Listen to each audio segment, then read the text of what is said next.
Hey, BassGeek here, and today I'm going to talk about my top 5 favorite fall baits.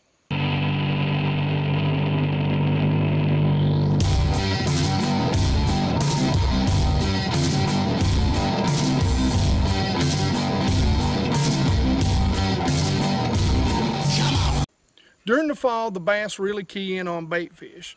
Now that can be shad or whatever type of bait fish you have in your lake, from bluegill to, crappie, just whatever. Sunfish, they'll key in on that. Now at certain times, they'll really key in on crayfish also if you have those in your particular body of water. So let's talk about number 5 on the list. Number 5 can produce at a lot of times during the year. It's really good during the early spring, and in my opinion, fall to late fall, when they're really pushing those shad up, balling them up, and feeding up on them heavy. And that's the Alabama rig.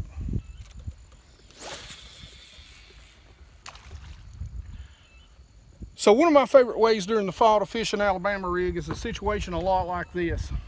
You've got a cove here where the wind is blowing in, and you've got bait fish that are being pushed up by bass. So what I like to do is throw it out there. Sometimes I'll let it sink to the bottom like this.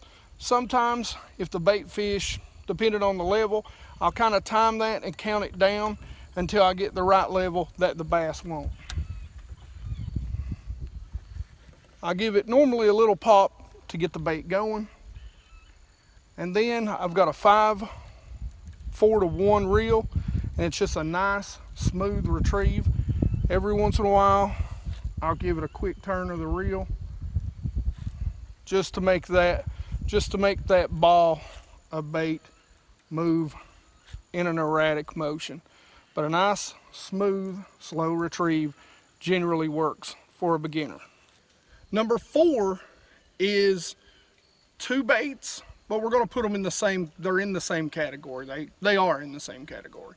And that's a jig. I like a casting jig, and I like a swim jig.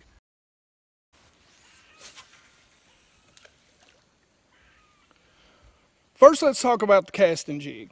Generally, I'm going to fish it around rocky areas. If there's a little bit of sparse, brush and laydowns, that's just a bonus.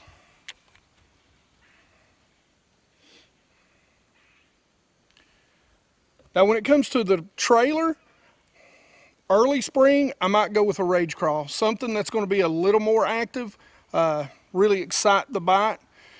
If for some reason that's not turning on, I'm probably going to go with something, a lot less active. Probably just like a rodent, a Strike King rodent that has, I thought I had a bite there. A Strike King rodent that really doesn't have any action, but it has some good bulk. Now, in most of the country, middle to southern, I'm sure it happens probably a little earlier in the year up north. In late September, early October, around the new moon, generally the crawdads will actually come out. The bigger crawdads, the bigger crayfish, will come out and molt. That means they'll shed. So bass will target those big crawdads. They're softer, they're easier to digest, and so around that time, around that time, a jig is a spectacular bait.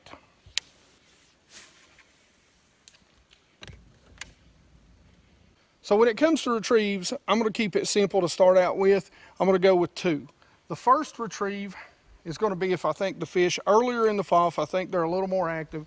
Basically what I'm going to do is I'm going to hop the bait. Nice and slow, just kind of hop it along.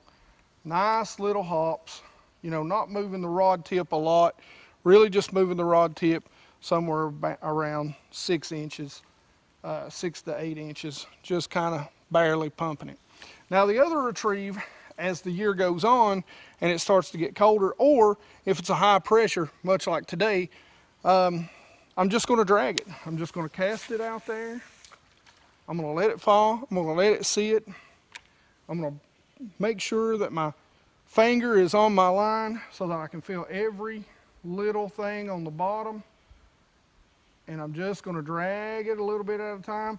Even like a shaky head, I might just shake those claws a little bit.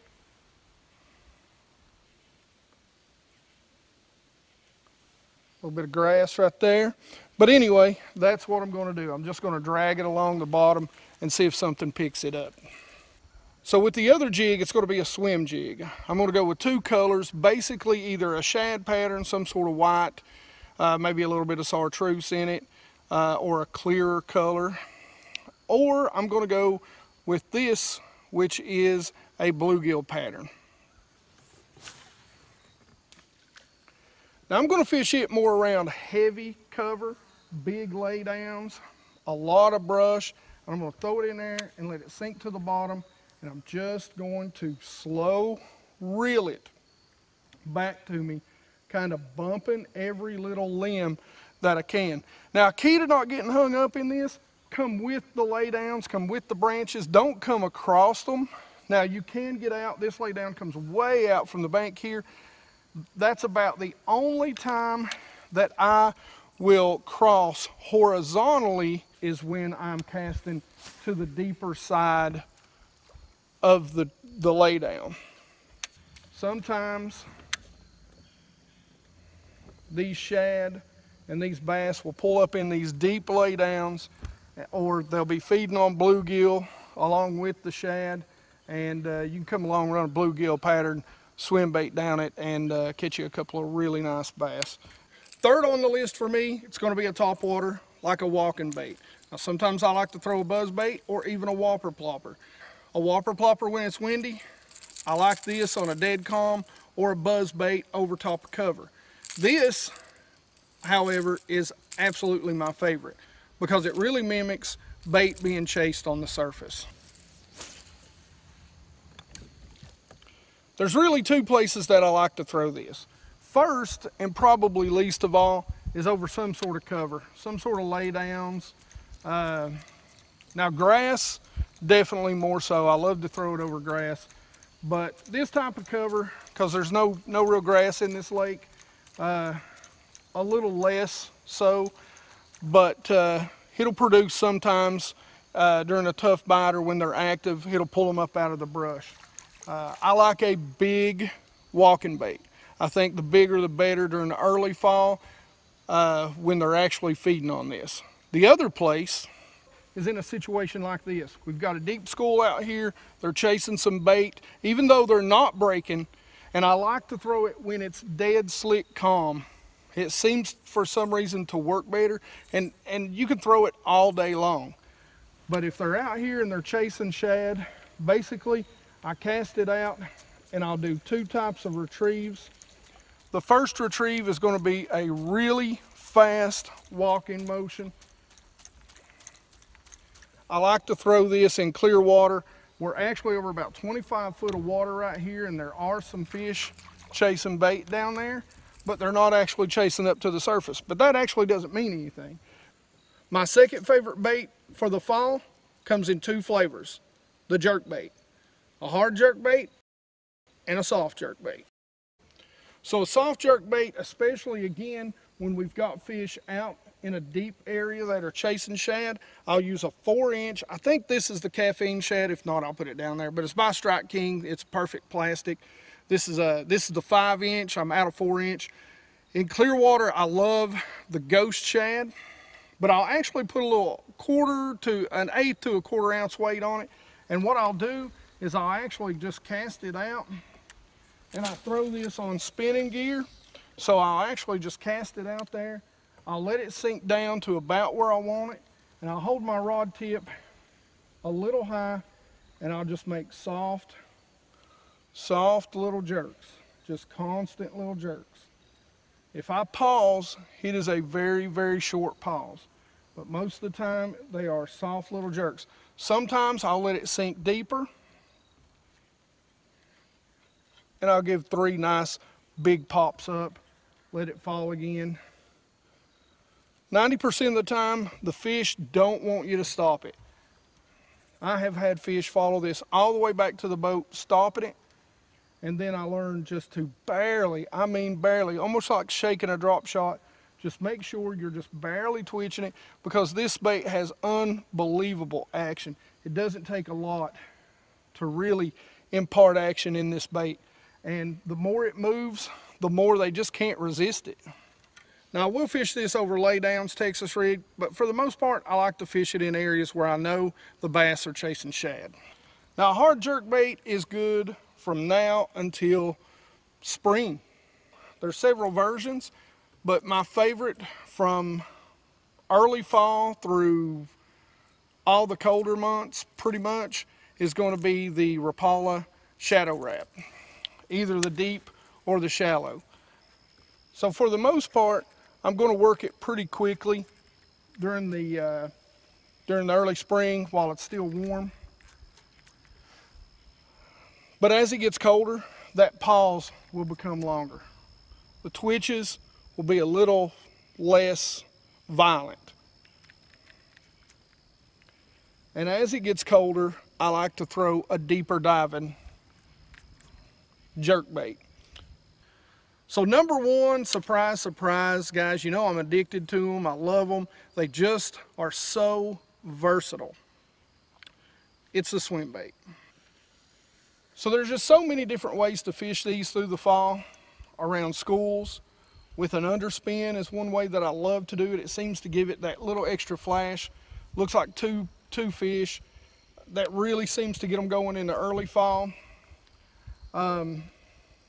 If they seem to be a little lax, but they're still chasing some bait, you know, I'll just fish it by itself.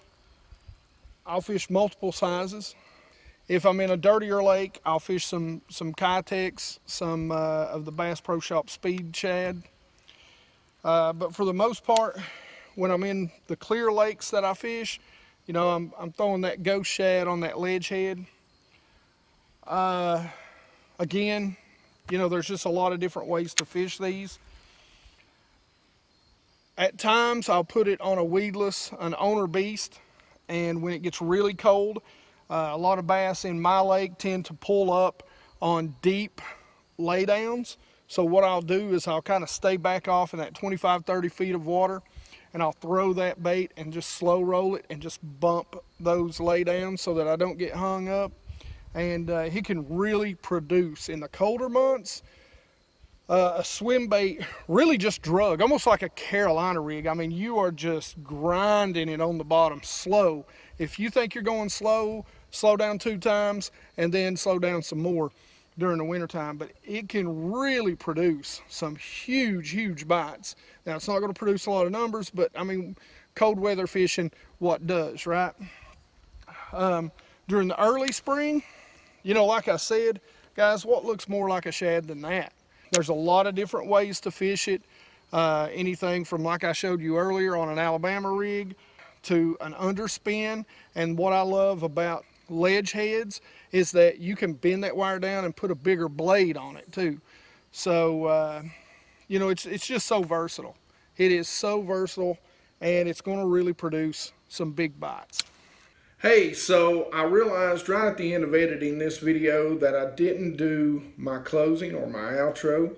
So I just wanted to say, tell me what your top 5 favorite fall baits are down in the description. If you've got any other questions or you'd like to see any sort of video in the future, let me know down in the description. As always, like it if you like it. Don't forget to subscribe, and you guys rock.